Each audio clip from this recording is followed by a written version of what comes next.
السلام علیکم ورحمۃ اللہ۔ ویڈیو میں آپ دیکھ رہے ہیں سامنے ایک شمع جل رہی ہے، یعنی کہ موم بتی جل رہی ہے، اور موم بتی پر کالا دھاگا بھی لپٹا ہوا ہے اور ایک تعویذ لپٹا ہوا ہے اس کے اوپر، اور تعویذ کے اوپر کالا دھاگا لپیٹا ہوا ہے۔ یہ شمع، یہ موم بتی اتنی پاورفل ہے۔ الکبیر روحانی علاج گاہ کے بانی میرے استاد محترم قاری منیر حسین نقشبندی قادری دامت برکاتہم العالیہ، یہ موم بتیاں تعویذ والی 3 یا 5 یا 7 دیتے ہیں جن لوگوں پر جادو کیا ہوا ہوتا ہے، جن پر سحر مسلسل ہو، یعنی کہ جادو کاٹیں پھر جادوگر پیچھے سے جادو کر دے، یعنی کہ جو جادو کروانے والے ہوتے ہیں انہوں نے جادوگروں کو پابند کیا دیتا ہے، مال پیسہ دے کر پابند کیا ہوا ہوتا ہے کہ اگر یہ کہیں سے علاج کروائے تو تم نے پھر سے جادو کرنا ہے، یعنی کہ سحر مسلسل۔ جو مریض ہے وہ جادو کا علاج کرواتا رہتا ہے، پھر سے جادو ہو جاتا ہے، کرواتا ہے پھر سے جادو ہو جاتا ہے، تو ان لوگوں کو استاد محترم یہ موم بتیاں دیتے ہیں، 3 دیتے ہیں یا 5 دیتے ہیں یا 7 دیتے ہیں۔ اس کے استعمال کا طریقہ یہ ہوتا ہے کہ رات کا وقت اس کو اکثر رات کے وقت ہی بتاتے کہ آپ نے جلانا ہے موم بتی کو اور سامنے رکھ دینا ہے، جلا کے اس کو لو کو، یعنی کہ جو اس کی یہ آگ جل رہی ہے موم بتی، اسے غور سے دیکھنا ہے، اور ایک وظیفہ دیتے ہیں۔ جب اسے آپ نے دیکھنا ہے پڑھنے کے دوران تو ایک وظیفہ پڑھنا ہے۔ موم بتی زیادہ زیادہ 20 منٹ میں 25 منٹ میں یہ پوری پگھل جاتی ہے، اور وہ مسلسل وظیفہ بھی ساتھ میں پڑھتے رہنا ہے۔ تو پھر اس موم بتی کا کمال کیا ہوتا ہے؟ جادو کرنے والے پہ جادو پلٹتا ہے، یعنی کہ جادوگر اپنے ہی جادو کے زد میں آ جاتا ہے۔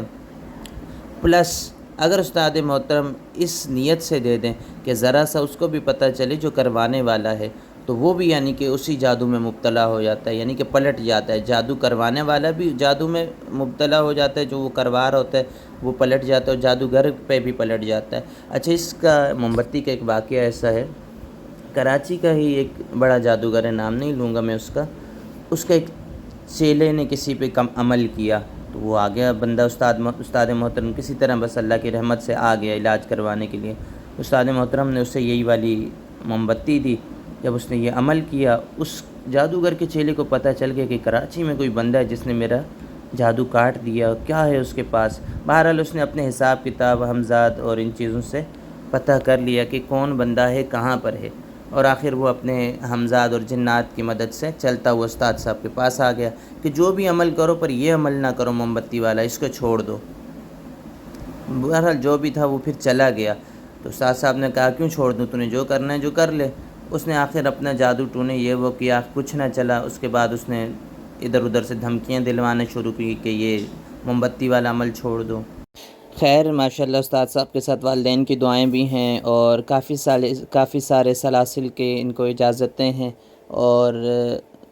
ابھی جو سلسلہ استاد صاحب چلا رہے ہیں وہ نقشبندی قادری سلسلہ چلا رہے ہیں، اور عمر دراز شاہ صاحب کے خلیفہ ہیں، اور بھی کافی ساری سلسلوں سے خلافتیں حاصل ہیں۔ تو استاد صاحب نے یہی کہا مروانا ہے مروا دو اس بندے کو جو